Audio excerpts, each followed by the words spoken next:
I nominate Kristen Wiig, and I also nominate Michael Stevens of Vsauce and the whole SourceFed team of YouTube.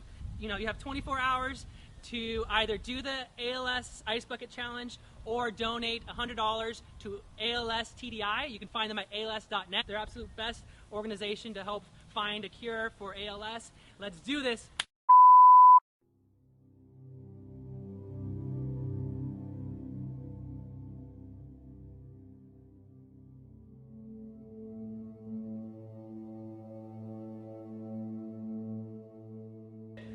That was pretty crazy, right? So why did I do it? I've been so terrified of ALS my entire life because it runs in my family.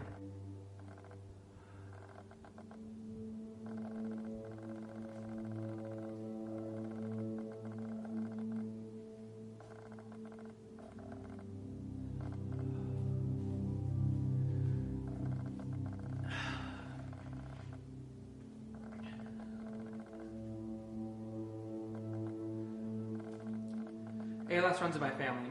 My grandmother had it. She was a second mother to me. My mother was diagnosed when I was in high school, and 5 months ago I was diagnosed at 26 years old. ALS is so fucking scary. You have no idea.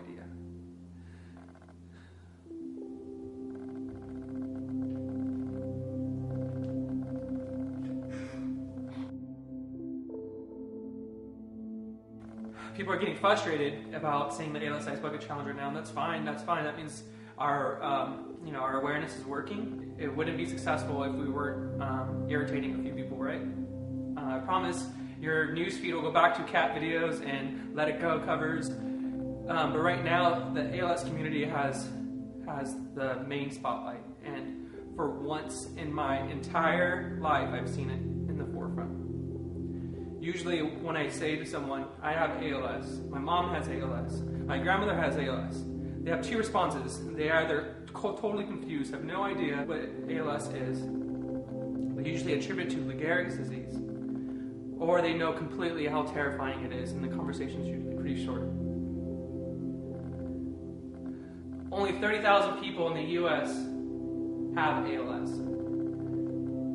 Not many people know about it, and there's not very much incentive for the pharmaceutical companies to invest the billions of dollars it takes to develop a drug, because I'm not profitable. I'm not worth saving. Right now my hands are starting to atrophy away. They're getting weak. Having trouble starting my car, buttoning my shirt. Eventually I won't be able to use my arms or hands at all.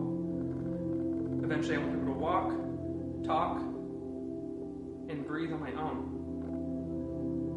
And that's the real truth of what ALS is. It's devastating. It's costly. It's not profitable. This video is all over the place with emotions, and I'm, I apologize for my rant and for my tears, but if I simply dump ice on my head, I don't think you're really going to get the point. And so I thank you for sharing this video in advance. This is the first successful advocacy we've ever really had, and I am so grateful. You have no idea how every single challenge makes me feel, lifts my spirits, lifts every single ALS patient's spirits. You're really truly making a difference, and we're so grateful.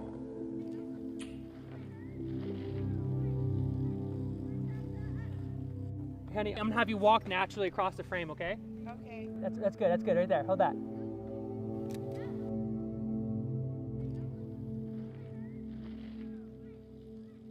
We all experience these fleeting moments, and we're all terminal, and that sounds really bad, but it's the truth. No one likes to think about it, but we all are. And right now I can breathe freely, and right now I can still use my hands. And I think the impermanence of life, things that are taken away from us, and the fact that nothing lasts forever makes it the most beautiful yet harsh reality that we all experience.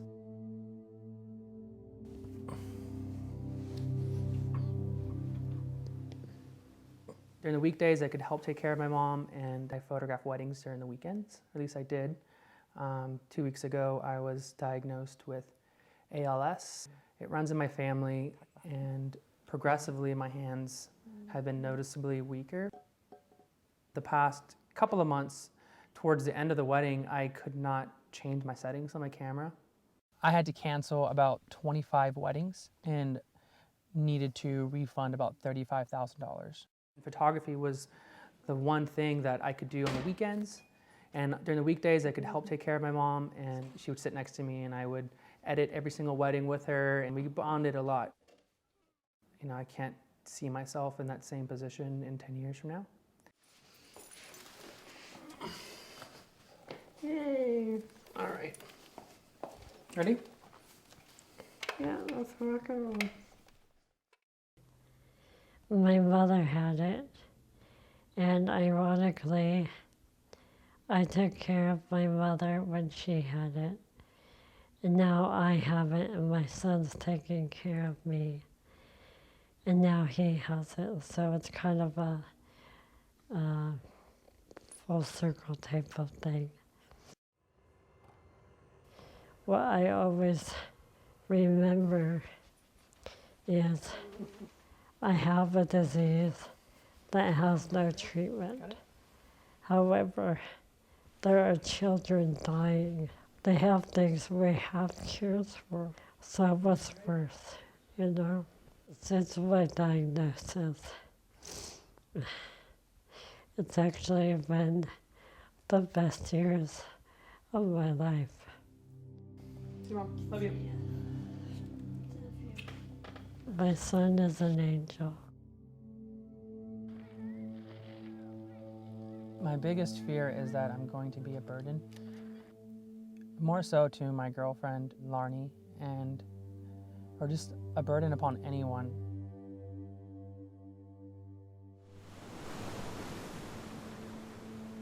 I'm not really sure what's next for me. I don't have a career that I will, follow through with.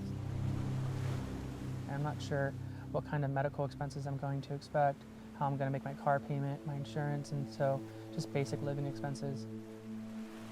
Trying to let go of control, stop driving, stop doing basic things. I got to learn how to let go and prepare for, for the inevitable.